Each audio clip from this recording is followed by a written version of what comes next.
Merci Dominique. Donc effectivement, moi je vais vous parler un petit peu de l'historique. Alors dans une session actualité, l'historique c'est une nouvelle pas fraîche en fait. Et donc moi celle dont je vais vous parler c'est le confinement. Vous avez tous entendu parler, hein, il y a 3 ans. Et ça c'était la une du Monde, je crois que c'était le 16 mars. Donc le confinement historique. Et puis il y a un autre événement historique, bien qu'un peu moins relayé dans les médias, ça a été la création de Pharmacovid, à peu près simultanément. Et dès le début de la crise Covid, la Société française de pharmacologie et de thérapeutique s'est organisée pour pouvoir répondre aux questions sur le Covid et faire une veille bibliographique. Alors ça a été un événement qui nous a beaucoup occupés, et surtout les 3 personnes que vous voyez là qui ont porté le projet. Il y a un petit détail sur cette diapo, mais vous n'arrivez pas à le lire d'où vous êtes, c'est que sur la une du journal ce jour-là, il y avait un autre message. C'était la chloroquine, une piste contre le Covid-19. Et chloroquine, hydroxychloroquine, soyons pas trop tatillons, hein, à ce moment-là, on mélangeait les deux.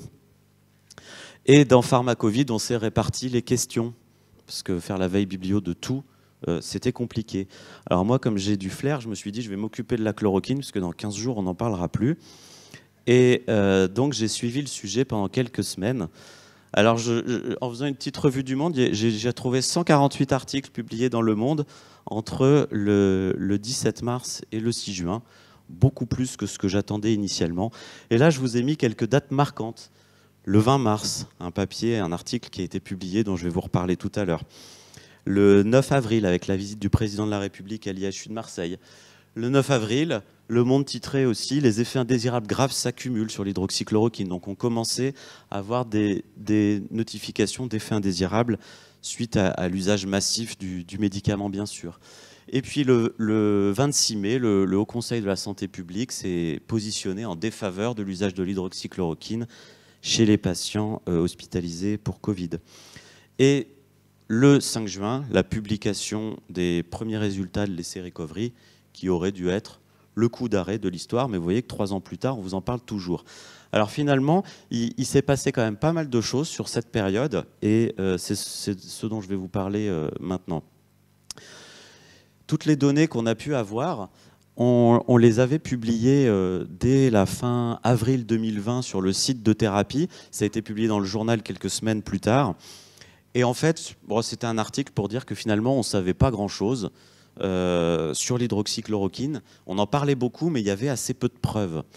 Et le peu de preuves dont on disposait à l'époque, c'était effectivement des études in vitro. Alors les études in vitro, c'est vrai que dans la boîte, ça marche bien, l'hydroxychloroquine, mais ce n'est pas un très bon surrogate de l'efficacité clinique, malheureusement.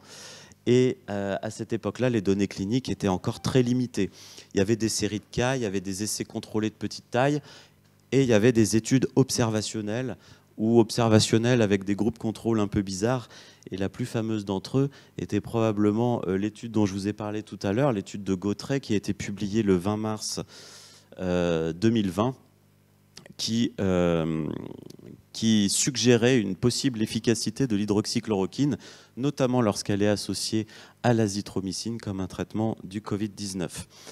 Alors, le mot trial est un petit peu exagéré, et je vais vous expliquer pourquoi.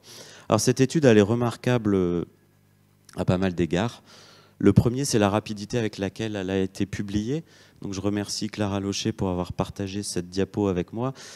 Notamment ces stats tout à fait remarquables. Hein. Vous voyez que le papier a été soumis le 16 mars, révisé le 17 mars, accepté le 17 mars. Donc les révisions devaient être mineures. Et alors qu'ils avaient commencé les inclusions quelques semaines avant.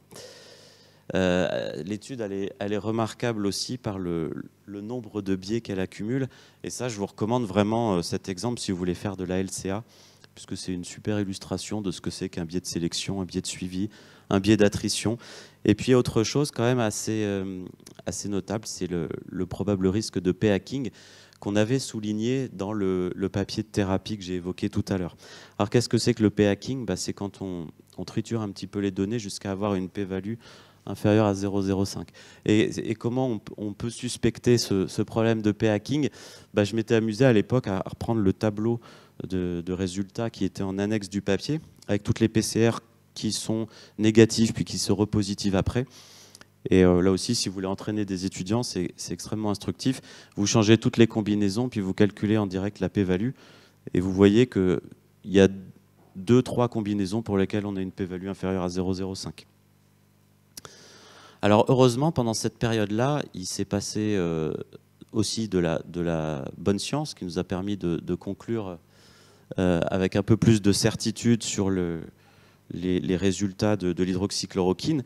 Et il y a eu notamment l'essai Recovery. Alors je ne vais pas tous vous les citer, parce qu'il y en a quand même eu beaucoup, mais l'essai Recovery, il a été assez marquant. C'était un gros essai plateforme anglais, très pragmatique, et qui a permis finalement, dès le 5 juin, c'est la date à laquelle a été arrêtée les inclusions dans le bras hydroxychloroquine, de conclure à l'absence d'efficacité.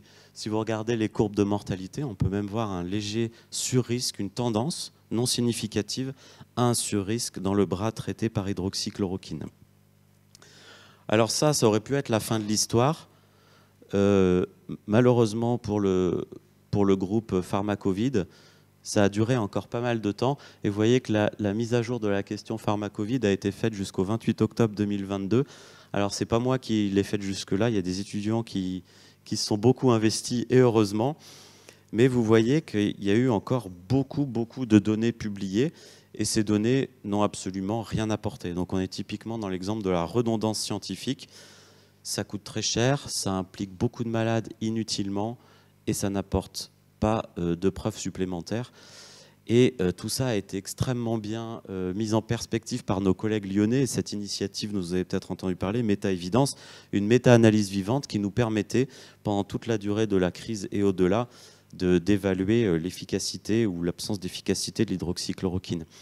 Et ce qu'on pouvait voir finalement assez tôt, c'est que l'hydroxychloroquine, alors vous le voyez sur cette ligne-là, augmentait significativement chez ces patients hospitalisés pour Covid-19 le risque de décès ou de mise sous ventilation artificielle. Alors le bilan de tout ça, je devais vous parler des essais de la communication. On va commencer par le côté le plus positif pour la SFPT. Je pense qu'en termes de communication, ça a été vraiment une nouvelle ère, et je vous ai mis un échantillon que j'espère représentatif, mais absolument pas exhaustif, des interventions qui ont été faites dans des médias nationaux sur l'hydroxychloroquine, et pas uniquement, sur le Covid en général. Et donc c'est vrai qu'on peut saluer l'initiative du groupe COM et notamment de Mathieu Molimar, son président, parce que la SFPT a été très visible et s'est positionnée surtout très tôt dans la crise. Je pense qu'il a été un élément salué par beaucoup. Alors sur le plan de la science, on est forcément un petit peu plus amer, puisque ça a été un gaspillage de ressources colossales.